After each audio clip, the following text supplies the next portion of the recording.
Hey guys, happy Wednesday. Becky Timms here for the Drive at 5, and I am sitting in the parking lot at work. You can see, I don't know if you can see that or not, but it's like a dome in the background. What that actually is, that's a clear well, and that's where finished water is stored before it's pumped out of a water treatment plant. So it looks like it's right, well, you can't see it, but it's right there in the background to my video. Anyway, today I wanted to share with you 5 tips to boost the power of your Amazon product listings, because remember I always say that you're not selling products, you're selling keywords. And to be honest with you, I hate writing. I do. I love math and science, and I've always known that my future would be paved with figures and formulas. But the average customer looks at the way an item, hey Sharon, how things are written, and they buy items based on what they read and the benefits and the value, and just telling stories, giving them the experience. And that's how you play on people's emotions and encourage them to buy something. And I'm not good with that. I mean, either you want to buy it or you don't. And so I like being a marketer and I like telling people, but I'm not into the BS. Oh, well, this will do this and this and this. I mean, yes, it sells on Amazon, but I guess that's where I'm different from all the other marketers, because I'm just going to tell you what they're doing. They're telling you stories, and they're playing on your emotions, and they're creating this image in your mind of what this product will do for you. So I actually posted this for my private label course.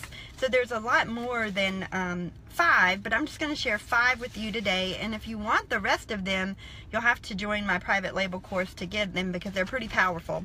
So the first one is these tips. Some of them come from flyers that you may receive in the mail. So you may receive, like, I don't know, Rite Aid or Walmart or Trader Joe's or Whole Foods or wherever. But these companies, they pay people a lot of money to write the sales copy on their pages, and that's what you want, or that's what I want to learn how to do. And so that's why I applied to go to Dana Derrick's 25 top Amazon sellers, and he's the one, he charges $10,000 just to write one Amazon listing. And you know why he does that? Because his stuff works. I mean, he knows how to get the customer to buy an item. So the first thing that you want to do is have some twists and turns in your copy. You don't want to make it boring. You don't want your writing boring. And so if you had a catalog, you want to make it like mouth-wateringly enticing, especially if you're selling some sort of food. So this is an ad. Hey Heather, this is an ad for some frozen mashed potatoes. And you want, the tip here is you want to write something to save the day. And so the example is, this frozen side is a chef's back pocket wonder. And so that, it just saves the day. It's like, okay, I can throw mashed potatoes together and it'll be something quick for my family. So that's one tip. Another one, you want to give examples of who this product is especially good for. So I'm from the South, so this is a good one for me, for gravy. For the From the Scratch crowd, our turkey broth and a pan of drippings can be whisked into delicious gravy rather easily. So to me, that makes me want to go home and make gravy. But since try to make gravy, since I don't know how to cook.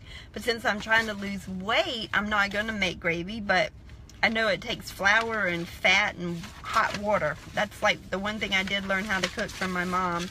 But you can see how that makes you want to make gravy or to buy that turkey gravy. And then another one is you want to have some type of like drum roll effect. So like this is for truffle salami. Ready the crackers, slice the cheese, and prepare your palates. Truffle salami is making its premiere appearance now. And that is enticing you to want to go to this store and buy their truffle salami by creating these perceptions in your mind. Another thing that people do is they create these scene setting monologues. So for example, This example is for food, and it's for the iced cranberry orange scone cookies. And here's what they write. You've loosened the belt, you've taken a few deep breaths, there is just enough room for a nibble of something sweet. So these are for, these were actually in a Thanksgiving Day flyer, so they're trying to sell you food for the holidays. And so that's why we're talking about truffles and salami and gravy and mashed potatoes and scone cookies.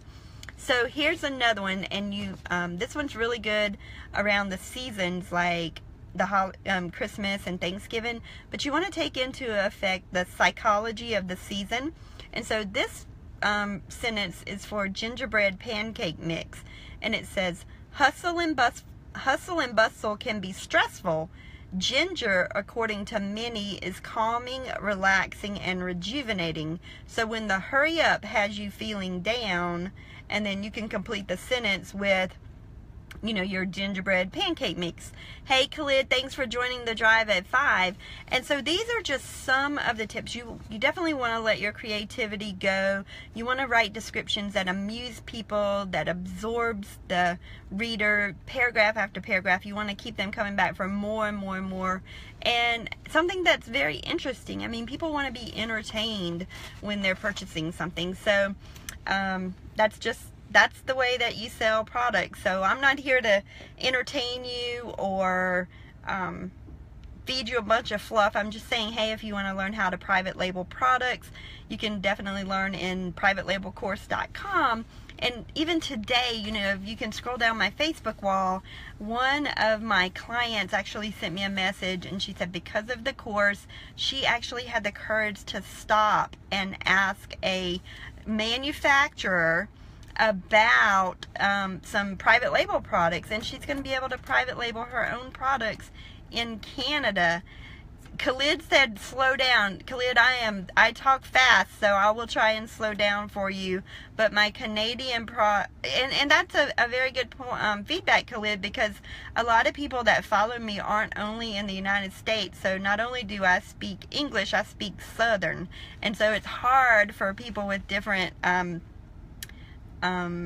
dialects to listen to my the way I speak. And so I could only imagine. I know sometimes when I listen to other people, it's hard for me to focus on what they're saying. So thanks for that information. And you just want to, so what I was gonna say is this opportunity has let me connect with many people around the world. And I was just thinking about this today. I'm so thankful that this little girl, me, from North South Carolina, a population of 800 people, 800 people to be able to speak with people in India and Brazil and Australia and Vietnam and Canada and the Bahamas and England. And I mean, the internet has made that all possible, but all through my career, my Amazon selling career, I've been grateful to meet other people in other countries that I probably never would have except for this. Yes, Debbie, you are right. It's hard to have all that fluff for mobile ads. And that's another thing. You want to not only put all the fluff, but you want to check your Amazon listings, how they look on mobile and how they look on desktop, because they're drastically different. And so that's a tip. So if you want the other tips, you don't want to put all that fluff, but you do need some of them, at least some of the benefits, so that you will get recognized when people are searching for your keywords. And if you use the keyword information in my course, then you'll know how to put the exact keywords right where they need to be. Okay, so that's what I have for the Drive at 5. If you want the rest of the tips, you can join privatelabelcourse.com and they will be in the training. I hope you all have an amazing day. I'll see you tomorrow on the Drive at 5. Bye.